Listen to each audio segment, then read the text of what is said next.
Welcome to Killer Constructions. I am your host, Onyx, and I believe that every story needs to be built with precision. As I assemble the evidence piece by piece, I invite you to join the investigation of these 100% true crime stories. Subscribe to the channel, leave a comment with your thoughts on the build, and hit that notification bell. If you prefer the audio-only experience, you can find us on Spotify, Apple, Amazon, or wherever you listen to podcasts. For the full visual build and breakdown, follow us at the handle at Killer Constructions on YouTube and TikTok. Let's get to work.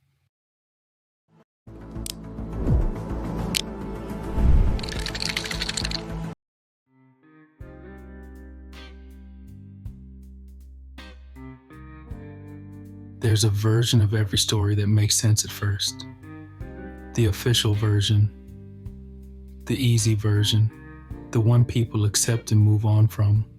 But when you start pulling it apart, piece by piece, you begin to see how it was built. Every choice, every moment, every detail, like bricks laid in uneven courses, some of them crooked, some of them just waiting to slip. And when you look closer, things start to shift. Details don't line up, motives get complicated, and the truth isn't as clean as it seems. This is Killer Constructions, and this is a story that deserves a closer look. Before we go any further, it's important to say this clearly. This story involves real people whose lives were taken and families who are still living with that loss. Some of what happened is deeply disturbing. This is not a spectacle, it is a tragedy, and it will be treated with care. But even with that care, viewer discretion is advised. Some stories resist containment not because they are complicated, but because they expand beyond where they begin. They move through systems, through people, through screens, and by the time they are understood, they are already everywhere. This is one of those stories. What unsettles it is not only the violence, but the way the violence was positioned deliberately within a framework of visibility, as if being seen was not a consequence, but a requirement, as if the act itself was only one part of something larger, something assembled in fragments, in public view. That idea does not begin at the moment of the crime. It begins much earlier. Montreal in the spring of 2012 carried a sense of quiet forward motion. The city was waking up again. Winter had receded, and with it the stillness that settles over long months of cold. Streets filled. Conversations returned to sidewalks. Life resumed its steady, unremarkable pace. For Jun Lin, that pace mattered. He had come from Wuhan, China, to study engineering at Concordia University. His life was shaped by progress, measurable, deliberate progress, courses that demanded attention, assignments that built on one another, a schedule that required consistency. He approached it with discipline. Mornings began early, shaped more by preparation than urgency. He reviewed material before class, organized his time carefully, and moved through familiar routines that created stability in a place that was still in many ways new. He balanced his studies with part-time work, managing both with a quiet focus that didn't draw attention but sustained momentum. His apartment was small, the kind of place that fills with the accumulated details of someone who isn't staying as a tourist. There was a well-worn pair of sneakers by the door, scuffed from the walk to campus. A cheap coffee mug near the sink, the same one he used every morning. On the desk, textbooks lay stacked beside notes written in careful print. The same handwriting his mother had watched form over years of schoolwork. The room carried the quiet evidence of routine, a jacket draped over the back of a chair, a charger coiled loosely near the edge of the desk, a half-used notebook open to a page of equations, that would make sense to him immediately and to almost no one else. Nothing about it asked to be seen. He spent time with friends, shared meals, maintained connections that gave shape to his days without distracting from his goals. Conversations often returned to the same few things: classes, part-time shifts, the way that Montreal felt both foreign and oddly familiar to someone from a larger city in China. Sometimes those conversations stretched late. Other times they ended quickly, cut short by early classes or long shifts. There was always something ahead that required attention. When he walked back at night, he sometimes listened to the same radio station. The same voice came through his headphones, low and steady, turning the walk into something predictable. Streetlights repeated at even intervals. Crosswalk signals blinked in the same rhythm. The route rarely changed. He remained closely connected to his family. Distance changed how that connection looked, but not what it meant. Messages and calls carried weight because they bridged the gap. There was an understanding that what he was building mattered, not just for himself, but for the people who had supported him. He was building something long-term, not loudly, not publicly, but steadily. There's a kind of life that unfolds without spectacle. It is defined by consistency, by effort, by decisions that accumulate slowly into something meaningful. Jun Lin was living that kind of life. In another part of the same city, a very different kind of accumulation was taking place. Luka Magnotta had spent years shaping an identity that existed primarily in fragments. Online, identity could be adjusted, curated, amplified. It could be controlled in ways that real life often could not. He moved through those spaces deliberately. Images were selected, stories were suggested. Personas shifted depending on what drew attention. Stability was less important than reaction. Recognition became reinforcement, and over time, that reinforcement began to shape behavior. Before the murder, there were already signs of escalation. Videos involving animal cruelty began to appear online. They were not diffuse or casual. They were composed, framed in ways that suggested awareness, not only of the act itself, but of how it would be received. The person in the frame often looked directly at the camera, as if he expected to be seen. The lighting was consistent. The setup was deliberate. There was nothing accidental about how they were made. They spread, at first through smaller communities, then more widely. The reaction was immediate: shock, anger, disbelief. But reaction alone wasn't what sustained them. People began to look closer. Viewers paused frames, studied reflections, noted background objects. A lamp in one video appeared again in another. The shape of a couch. The way light fell across a wall at a certain time of day. What began as reaction became investigation. Online communities formed around the effort. People shared screenshots, theories, observations. One detail led to another. A fragment connected to a pattern. They were tracing something. A pattern. The pattern did not feel accidental.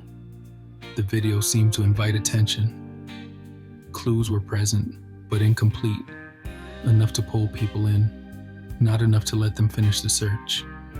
It sustained focus. It kept people watching, analyzing, returning. Attention became part of the process. Each new video intensified that response. Not randomly, but incrementally. The user's activity, names, platforms, the timing of uploads began to form a repeating rhythm. The line between performance and provocation grew thinner. The loop continued. By the time Jun Lin entered the story, That loop had already been reinforced. Their interaction began online, within the same digital environment that had shaped everything before it. It did not stand out. It did not signal danger in a way that could be clearly identified from the outside. It was a connection formed through the same channels that facilitate thousands of ordinary interactions every day. Jun Lin went to Magnotta's apartment. The building itself did not demand attention, one of many. Windows repeating along the facade. A door that opened and closed without ceremony. People moving in and out without noticing one another for more than a moment. Inside, the apartment reflected the same controlled environment seen in earlier recordings. The camera was already part of the room. It sat in place not as an afterthought, but as something integrated, positioned deliberately, angled with intention. The frame it captured had been considered before anything began. The lighting matched. The background remained consistent. Objects were arranged in a way that suggested familiarity with how they would appear on screen. The room had already been seen by the lens. Inside that space, something irreversible happened. Jun Lin was restrained. The act that followed was not sudden or chaotic. It unfolded within the frame that had already been set. The camera remained fixed, capturing the sequence from a consistent angle. The person behind it moved in and out of view, but the structure of the shot did not change. A knife and an ice pick were both used during the attack. Neither appeared improvised in the moment. They were introduced as part of a sequence that reflected preparation rather than panic. The presence of more than one tool reinforced the sense that this was not unfolding unpredictably, but within a structure that had already been considered. The video documented the killing and what followed immediately after it.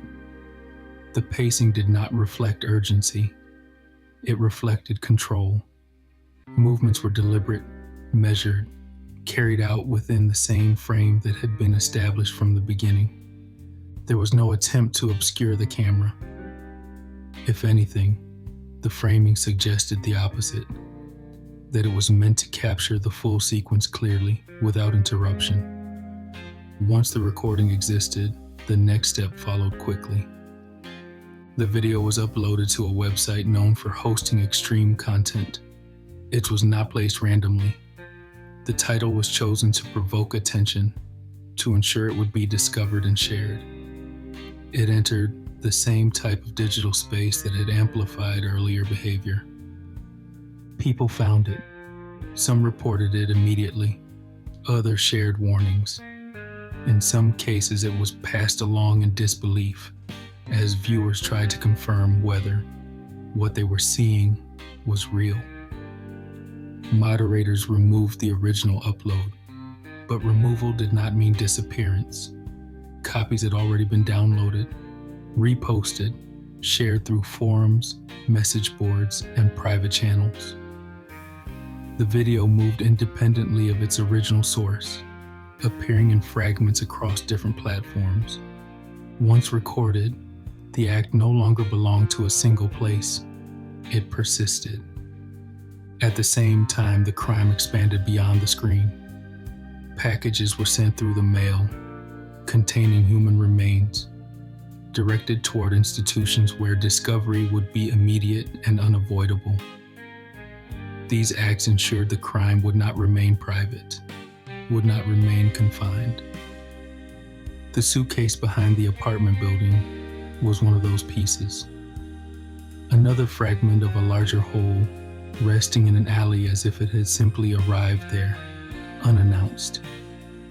Someone could have walked past it without knowing. Many probably did. The investigation began to converge. Physical evidence established location and sequence.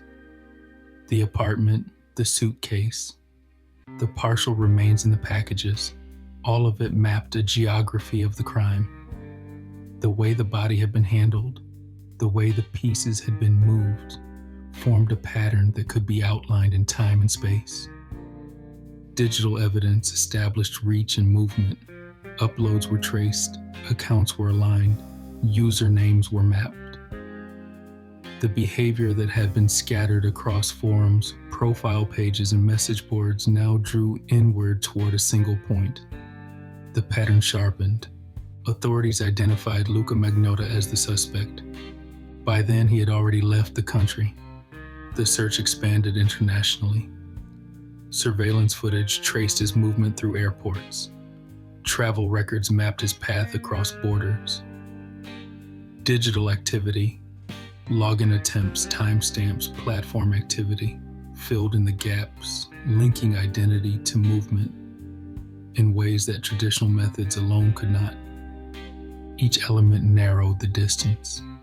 At the same time, online communities that had followed earlier behavior recognized what had happened. What they had once analyzed as fragments now aligned with a confirmed crime. The same patterns, the same signals, now undeniable. Magnotta moved through Europe, eventually arriving in Berlin. There, inside an internet cafe, he was recognized and arrested. The setting did not need explanation. A life shaped through screens closing in one. The trial brought coherence to what had unfolded in fragments. Evidence was presented, timelines were clarified. The sequence from early online behavior to the murder and its aftermath was established in detail. He was charged with first-degree murder, along with multiple additional offenses tied to the distribution of the video and the handling of Jun Lin's body. The verdict was guilty on all counts. A life sentence, no possibility of parole for 25 years. But resolution in court does not resolve what remains. For Jun Lin's family, the outcome existed alongside absence. Their son had left home to build something meaningful. What remained was the space where that future should have been. The conversations that would never happen, the messages that would never be sent, the desk that still held his books, the coffee mug that no one moved, the quiet shape of a life that had been interrupted but not erased. Their grief did not exist online. It did not circulate. It did not demand attention. It remained. Beyond the family, the case left a broader impact. It forced a reconsideration of how violence interacts with visibility, how platforms respond to harmful content, how quickly something can spread once it enters a system designed for sharing.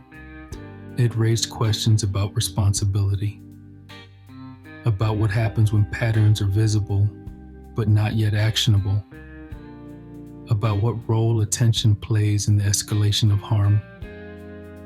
There are no simple answers, only the understanding that this was not a single moment.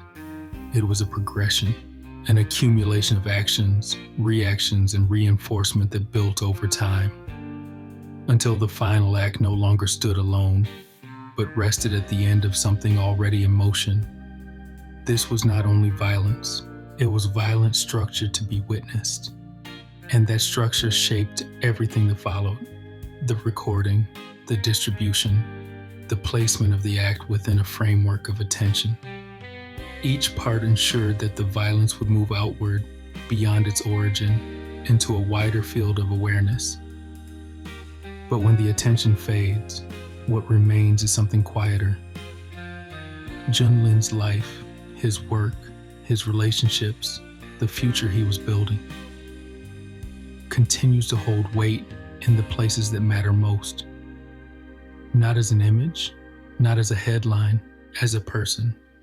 The last suitcase in the alley, the empty desk, the unsent message thread. These are the details that linger. Not the one who needed to be seen, but the one who never did. And when you step back and look at it, piece by piece, you start to see the structure behind it all. The small moments, the ignored warnings, the decisions that didn't seem important at the time. All of it stacked together like bricks until something finally gives. This is Killer Constructions, and I'll see you in the next one.